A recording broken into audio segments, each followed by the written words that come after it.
이슬람 첫 번째 이야기. 사막이라고 모래만 있는 것은 아니지만 우리에게 익숙한 사막은 아라비아 사막과 같은 모래 사막일 것입니다. 아라비아 부족들은 이런 사막 지역에서 샘이 솟아나는 오아시스에 정착을 했습니다. 이렇게 오아시스에 모여 살거나 사막을 가로질러 물건을 팔거나 유목을 하던 사람들은 서로 사이가 좋지 않았다고 합니다. 그래서 사람들은 걸핏하면 싸움을 벌였는데, 그러던 어느 날 아주 강력한 힘이 나타나 이런 싸움을 막았다고 합니다. 사막 한가운데서 솟아난 샘물처럼 모두에게 환영을 받은 그 힘은 산을 옮길 만큼 강한 힘을 가진 종교였습니다. 그 종교가 바로 평화를 뜻하는 이슬람입니다. 이슬람은 아라비아 사람들을 하나로 묶었고 새 제국도 만들었습니다. 그리고 이슬람은 인류의 역사에서 가장 화려하고 복잡하며 세련된 문명 중 하나를 탄생시켰습니다. 예언자 무함마드. 서기 500년경 아라비아에는 메카라는 도시가 있었습니다. 메카에는 검고 커다란 특이한 바위가 있었는데 사람들은 그 바위가 하늘에서 떨어졌다고 믿었습니다. 메카는 유명한 순례지입니다. 순례는 믿음을 증명하고 복을 빌러가는 여행입니다. 서기 570년 메카에서는 상인의 아들 무함마드가 태어났습니다. 어려서 부모님을 잃은 무함마드를 키운 건 상인이자 양치기인 삼촌이었습니다. 무함마드는 순례자들을 좋아해서 순례자들과 많은 이야기를 나누기도 했습니다. 무함마드는 유대인의 조상인 아브라함과 예수님의 이야기를 들었고 그 이야기들을 모두 외웠다고 합니다. 그리고 40이 된 해의 어느 날 히라산에서 명상을 하던 무함마드 앞에 가브리엘로 더 유명한 천사 지브릴이 나타났다고 합니다. 무함마드는 너무 깜짝 놀라서 천사가 나타난 것이 꿈인지 생시인지도 몰랐다고 합니다. 그런데 천사 지브릴은 잠시 후 다시 나타나서 알라 외에는 신이 없고 무함마드는 그분의 예언자라고 알려줍니다. 천사 지브릴은 무함마드에게 6232개의 시를 알려주고 사람들에게 전하라고 명령했습니다. 그리고 세상 모든 사람들이 신의 말씀을 따라야 한다고 했습니다. 그래야 지옥에 떨어지지 않기 때문입니다. 이렇게 무함마드는 신의 예언자가 되었습니다. 그 신은 유대교나 그리스도교처럼 하나의 신, 세상을 창조한 유일신인 알라를 믿습니다. 무함마드는 위대한 유일신을 믿고 가짜 신들을 버리라고 가르쳤습니다. 그렇게 해서 많은 사람들이 무함마드의 가르침을 따르게 되어 메카에 있는 검은 바위로 순례로 오는 사람들은 점점 줄어들게 되었습니다. 메카를 통치하던 사람들은 당연히 그게 마음에 들지 않았습니다. 그래서 그들은 무함마드와 그 제자들을 위협하고 괴롭혔다고 합니다. 622년 무함마드와 제자들은 메디나로 달아났고 이 탈출을 헤지라라고 하는데 이후 이슬람 공동체가 생겨났기 때문에 사람들은 헤지라를 이슬람 역사의 출발점으로 여기게 되었습니다. 그리스도교의 출발점은 예수님의 탄생, 유대교의 출발점은 유대인을 이집트에서 탈출시킨 때인 것처럼 이슬람은 메카를 떠난 헤지라가 그 시작이 되었습니다. 신앙의 힘. 이슬람은 신의 뜻에 복종한다는 뜻입니다. 이런 무함마드의 가르침을 따르는 사람들을 무슬림이라고 하는데 무슬림은 믿는 사람들이라는 뜻입니다. 이슬람의 근본은 코란입니다. 코란에는 지브릴이 무함마드에게 알려준 신의 가르침이 적혀 있다고 합니다. 무함마드가 제자들에게 강조한 것 중 제일 중요한 하나는 세상 끝까지 말씀을 전하라고 한 것이었습니다. 무슬림은 4, 5세기를 믿었고 진정한 이슬람 신자는 죽은 다음에 천국에 간다고 믿었습니다. 이슬람의 천국은 젖과 꿀이 흐르는 폭포가 있고 원하는 건 다 이루어지는 곳이라고 합니다. 무함마드가 퍼뜨린 신앙은 곧 강철처럼 단단해졌습니다. 메디나에서 7년을 살며 예언자 무함마드는 수천 명의 제자를 모았고 아주 강력한 군대를 만들었습니다. 그렇게 630년 무함마드는 메카를 공격했고 다른 신들을 모시던 사제들을 쫓아내고 도시를 정복했습니다. 무슬림이 메카를 정복한 다음부터 예언자 무함마드의 고향은 이슬람의 중심으로 자리 잡았고 그것은 지금까지 계속되고 있습니다. 예언자 무함마드는 632년 세상을 떠났습니다. 그러나 이슬람의 힘은 여전했고 믿음의 힘으로 아라비아 반도에 존재하는 도시와 사람들은 하나가 되었습니다. 그 후 무슬림은 100년이 지나기도 전에 이베리아 반도인 스페인에서 인도까지 그 세력을 확장했습니다. 바자르와 모스크. 이슬람의 도시 중심에는 모스크가 있습니다. 그 모스크에는 높다란 탑이 있고 세상의 모든 모스크는 성스러운 도시 메카로 향하게 설계되어 있다고 합니다. 무슬림은 하루 5번 메카가 있는 방향으로 기도를 올립니다. 그런 모스크 중에 세계에서 제일 오래된 것 중 하나는 성당에 있던 자리에 만든 모스크로 다마스쿠스에 있습니다. 이 모스크는 다른 모스크의 모범이 되었습니다. 아라비아 반도의 도시들은 모스크와 바자르 중심으로 돌아가는데 바자르는 이슬람의 시장입니다. 이런 바자르는 도시 안의 작은 도시 같아 물건을 사고 팔고 사방에서 온 사람들이 오가고 신기한 물건들이 잔뜩 있습니다. 그런데 바자르는 물건만 사고 파는 곳이 아니었습니다. 사람들은 여기저기 모여 정치나 종교에 대해서 이야기를 나눴고 물론 흥정도 이루어지기도 하였으며 도시의 모든 길은 바자르에서 시작해서 도시 구석구석까지 이어진다고 합니다. 이처럼 바자르는 도시의 심장입니다. 그렇다면 아랍의 세력이 유럽으로 뻗어나갈 때 세계에서는 어떠한 일들이 벌어지고 있었을까요?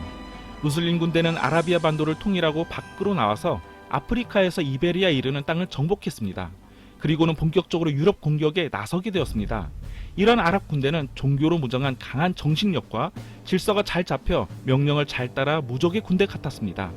하지만 732년 서유럽으로 나아가던 아랍 군대는 푸아티의 전투에서 6일 동안 쉬지 않고 싸웠지만 제7일째 되던 날에 분위기는 급변했습니다. 무슬림에게는 갑옷을 입은 기병부대가 있었고 프랑크 왕국 병사는 대부분 칼, 창, 방패 따위를 들고 싸우는 보병이었습니다. 대신 프랑크 왕국에는 카를이라는 이름을 가진 뛰어난 지휘관이 있었고 지휘관인 카를은 아랍 군대 후방으로 병사들을 보내 적을 물리쳤다고 합니다. 그렇게 해서 카를에겐 마르텔이라는 망치라는 별명이 생겼다고 합니다. 카를 마르텔의 손자는 그 유명한 샤를마뉴입니다. 샤를마뉴는 로마의 군대를 보내서 교황령을 지켜줬고 교황은 샤를마뉴에게 로마 교회의 수호자라는 이름을 내려 교황의 든든한 지원과 강한 신앙심으로 무장한 샤를마뉴는 사방으로 영토를 넓혀갔습니다. 그리고 서부 유럽 전체를 지배하는 거대한 카롤링거 제국의 황제가 되었습니다.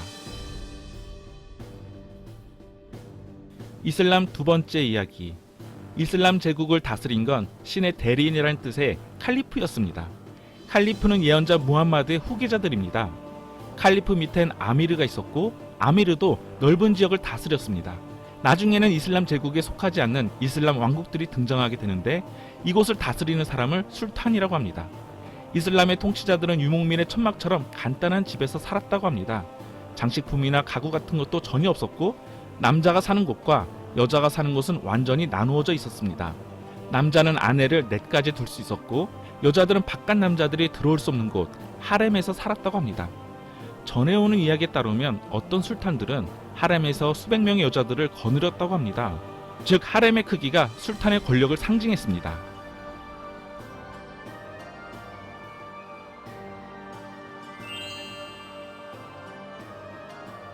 뛰어난 문화. 이슬람 제국은 뛰어난 문화를 탄생시키기도 했습니다. 750년에서 1258년 사이 이슬람 제국을 다스린 건 예언자 무함마드 후손이 세운 아바스 왕조입니다. 아바스 왕조는 수도를 현재 이라크의 수도인 바그다드로 옮겼습니다. 이 시기에 무슬림은 스페인에서 인도에 이르는 다양한 문화권을 다스렸습니다. 이슬람은 다양한 문화를 흡수했고 갖가지 예술과 건축 방식도 배웠습니다. 덕분에 학문과 예술이 크게 발전했고 독특한 문화도 만들어졌습니다. 그 중에서도 아라베스크 문이라는 것이 있는데 덩굴, 글자, 도형 같은 게 끝없이 반복되는 이슬람의 대표적인 무늬입니다. 아라베스크 무늬는 모스크나 궁전을 장식할 때 자주 사용되었습니다. 무슬림은 사람을 잘 안 그렸다고 하는데 사람을 그리는 것은 신의 가르침에 어긋난다고 믿었기 때문입니다. 아라베스크 무늬를 좋아했던 스페인 사람들은 이 무늬를 배워와서 성당과 궁전을 장식했습니다. 두 문화는 서로 영향을 주고받아서 지금도 스페인어, 포르투갈어에는 아랍어에서 넘어온 단어들이 남아있다고 합니다. 아라비아 숫자. 서양이 르네상스를 맞아 고대 로마와 그리스 문화를 연구하기 훨씬 전부터 아랍인들은 그리스 철학을 연구했습니다. 고대 그리스의 자연 철학을 바탕으로 자연 법칙에 대해 아주 많은 걸 알아내고 아랍인들은 화학, 물리학, 천문학이 지금처럼 발달하는 데 큰 공헌을 했습니다. 그 중에서도 대표적인 것이 수학입니다. 일반 수학의 기초인 대수학을 뜻하는 영어 단어도 아랍어에서 온 것이고 쉽고 간단하게 수를 표시하는 방법을 개발한 것도 아랍인입니다. 그리고 아랍인들은 숫자를 10, 100, 1000씩 묶는 방법도 새로 만들어냈습니다. 각 숫자의 값어치도 아랍인들이 정해주었으며 또한 그 숫자 위치에 따라 값어치가 달라지게도 만들었습니다. 이렇게 숫자를 묶고 표시하니까 계산도 정말 쉬워져 지금은 전 세계가 아랍, 그러니까 아라비아 숫자를 사용합니다. 천일야화. 아라비안 나이트로 더 유명한 천일야화는 날아다니는 양탄자, 소원을 들어주는 램프의 요정, 알라딘, 신드바드의 모험 등 오늘날 우리에게 익숙한 이야기들이 있습니다. 천일야화에는 이야기 속에 이야기가 있고 또 그 안에 이야기가 있습니다. 수많은 이야기들은 하나로 이어져서 계속해서 이야기를 이어갑니다. 그 이야기들의 무대는 전부 이슬람의 영향을 받은 곳으로 아라비아 반도를 비롯해서 페르시아, 이집트, 인도, 심지어 중국까지 등장합니다. 그렇다면 어떻게 이야기가 하나로 계속 이어지게 되었을까요? 옛날 옛적에 샤흐리야르라는 술탄은 왕비에게 배신을 당한 걸 알고 화가 나 왕비를 죽이고 모든 여자를 믿지 못하게 되었습니다. 그래서 매일 밤 새 신부를 데려오고 다음날 신부를 죽이라고 대신에게 명했습니다. 대신의 딸인 셰헤라자드는 왕비들의 죽음을 막을 방법으로 지금까지 모든 왕비가 아침에 죽음을 맞이했다는 것을 알면서도 술탄하고 결혼하기로 나서게 됩니다. 그렇게 셰헤라자드는 밤새도록 재미난 이야기를 들려줘서 술탄을 기쁘게 해줍니다. 그리고 동트기 직전 이야기를 끊고 다음날 계속 들려준다고 약속합니다. 다음날 밤 셰헤라자드는 이야기를 이어가고 거기에 이어지는 다른 이야기를 또 시작합니다. 이처럼 셰헤라자드는 매일 밤 재미난 이야기를 1001일 동안이나 들려줬다고 합니다. 그래서 결국 술탄은 잘못을 깨닫고 생각을 바꿨다고 합니다. 중국 위구르가 배경으로 추정되는 알라딘, 일리아스와 오디세이의 간접적인 영향을 받은 신드바드의 모험, 그 외에도 유명한 많은 이야기가 천일야화, 아라비안 나이트에 포함되어 있습니다.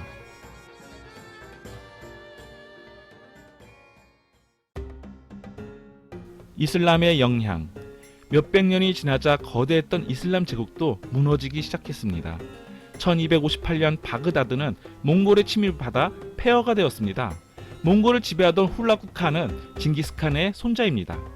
다른 지역에도 새로운 왕국이 들어서게 되어 북아프리카에는 파티마 왕국, 중동에는 오스만 티르크 왕국이 생겼습니다. 이베리아 반도의 이슬람 왕국은 1492년에 멸망하게 되고 크리스토퍼 콜럼버스가 아메리카에 닿은 그 해에 무슬림은 가톨릭인 스페인 왕들한테 쫓겨났습니다. 메마른 사막에서 태어나 거대한 제국을 세운 이슬람은 신앙의 힘이 얼마나 강해질 수 있는지를 생생하게 보여줍니다. 예언자 무함마드는 믿음으로 산을 옮길 수 있다고 말했는데 그 말은 사실이었습니다. 이슬람의 신앙은 여러 민족을 하나로 만들고 엄청난 부를 만들어내고 과학을 발전시키고 아름다운 이야기와 예술 작품들로 감탄을 자아냈습니다. 지금도 셀 수 없이 많은 사람들이 하루에 5번 메카를 향해 기도를 올리며 적어도 일생에 한 번은 순례도 가서 신에 대한 믿음이 영원히 사라지지 않는다는 것을 보여주려고 합니다. 그렇다면 이슬람의 뛰어난 문화를 만들 때 유럽은 뭐하고 있었을까요? 그때 유럽은 학문이나 문화가 발전하지 못하는 암흑 속에 빠져 있었다고 합니다. 10세기경 유럽의 기득권들은 공부하는 데 흥미를 잃어버렸습니다. 그래서 그를 아는 사람이 거의 없었고 미신이 유행했으며 그리스도교의 규칙만 엄격하게 따르려고 했습니다. 이러한 이유들 때문에 후대 역사학자들은 중세를 암흑기라 부릅니다. 중세는 지하실에 갇힌 것만 같았는데 드디어 빗줄기를 본 것은 1500년경 고대 그리스와 로마의 정신이 되살아난 르네상스 때의 일입니다. 그러나 중세 무슬림은 다른 문화를 받아들이고 과학과 예술을 발전시켰으며 그들만의 독특하고 신비로운 문화를 만들어냈습니다. 다음 시간에는 중동의 또 다른 이야기, 페르시아 제국으로 다시 찾아뵙겠습니다. 시청해주셔서 감사합니다. 좋아요와 구독 잊지 마세요. 개굴개굴